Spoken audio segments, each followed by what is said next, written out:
Hey guys, let's talk about Valentine's Day. First, I want to give you guys a brief history of Valentine's Day and where it actually came from. Well, Valentine's Day actually came from a Roman festival called Lupercalia, which was usually celebrated on February the 15th.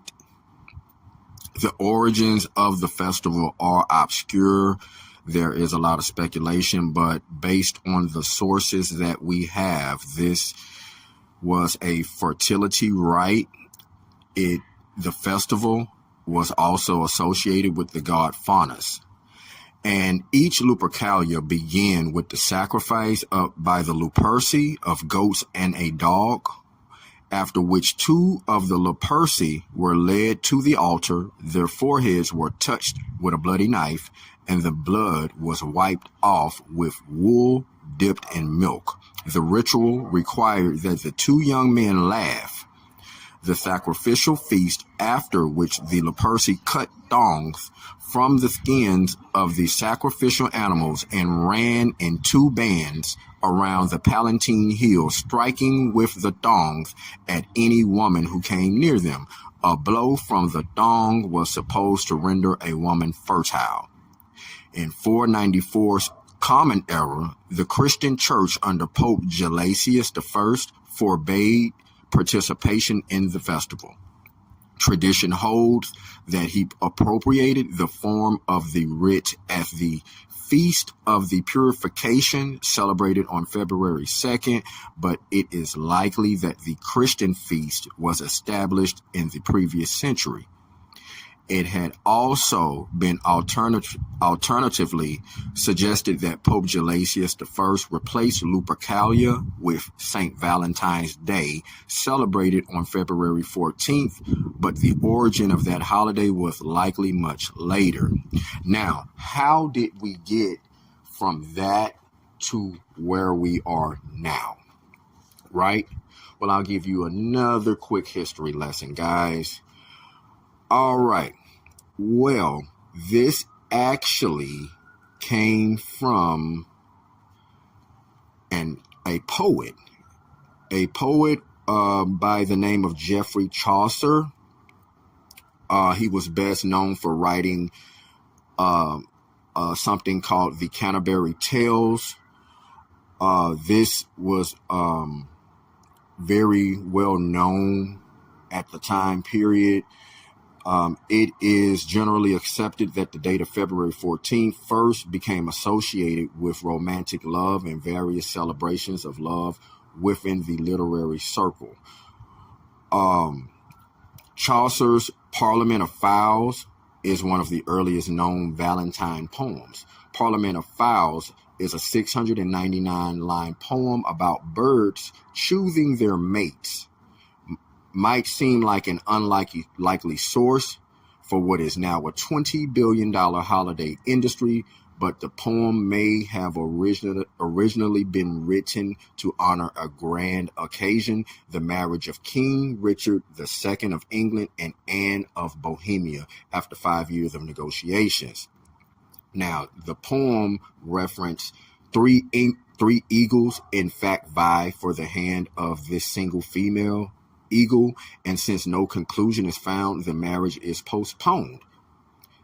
This could possibly mirror the lengthy negotiations that may have been required to form the match between Richard and Anne.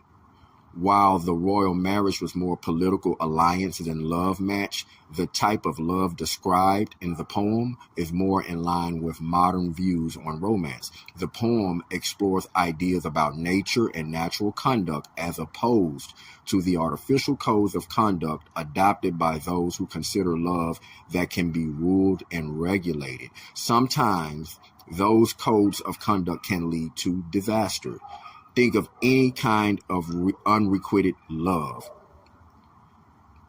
And Parliament of Fowls seems to focus more on the joys and miracles associated with love. Parliament of Fowls not only exemplifies an idealized version of love in the Middle Ages, but also represents women's increasing power over their own lives. In the poem, a female eagle refuses to choose among her suitors and asks Mother Nature to give her another year to decide. Mother Nature honors her wish and consoles the suitor, saying a year is not too long to endure. Though Parliament of Fowls was written 600 years ago, it still resonates today. Take, for example, the poem's opening lines: so short our lives, so hard the lesson, so difficult the test, so sudden the final victory, so tenuous the hope of joy, that so easily evaporates into fear. This is what I mean by love. Not a bad quote if you still need to write that Valentine's Day card, huh? But if you, like the eagles in the poem, don't have a mate for Valentine's Day, better luck next year, as Mother Nature reminds the love-lorn eagles, a year is not too long to endure. Now, with that being said, let's jump right into it. So this holiday started off as a pagan holiday from Lupercalia. It was the freaking Luperci running around with animal skins, smacking women with thongs, and it was supposed to make them be able to get pregnant, right? So that's pretty much how we go. I don't know how it ties into any of the religions today, but a lot of people seem to still cherish this tradition, not really knowing where it came from. Interestingly enough, it warped because women did not have a lot of rights, so it warped during the time period of Geoffrey Chaucer, and women had more freedom over their personal love lives, as a lot of times marriages were arranged during these time periods to strengthen family ties, alliances, and riches, and etc. and etc. Now, all of this is a very interesting point about the history of Valentine's Day, because today I have no idea how the connections meet. It is definitely, even based on the historical references to it, it has been used as a political tool. Obviously, there is nothing holy about the day for me. I do not endorse or celebrate this day. It seems to be a great marketing scheme for those in charge. A lot of people don't understand that, especially in a capitalistic society as America, and they seem to try to run the world, that we are trained to be consumers. Our economy cannot run unless 70% of the people are consumers. You are being hypnotized into spending your money with these people, right?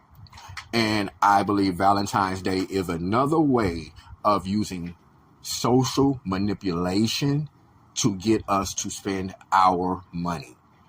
And unfortunately, it's usually sold to the woman who puts pressure on her mate. This is an interesting dynamic because we never hear anything about the opposite holiday, which is Sweetest Day, when the woman actually buys the guy a gift and shows him how much she loves him. Now, why don't we ever hear about this holiday? Is it because the women have just chosen to ignore it? Maybe has it been swept under the rug? But it definitely appears that the male is targeted on this holiday, and it is very unfortunate, coming right out of the Christmas holidays that are expensive to everyone that participates in that tradition. So it seems as if the people that got our money all year, right, and then got it again during the Christmas tradition, they also had to buy their family gift, and this is the way that they're getting their money back to start the year off, guys. And that is my take on Valentine's Day. It is a big money grab.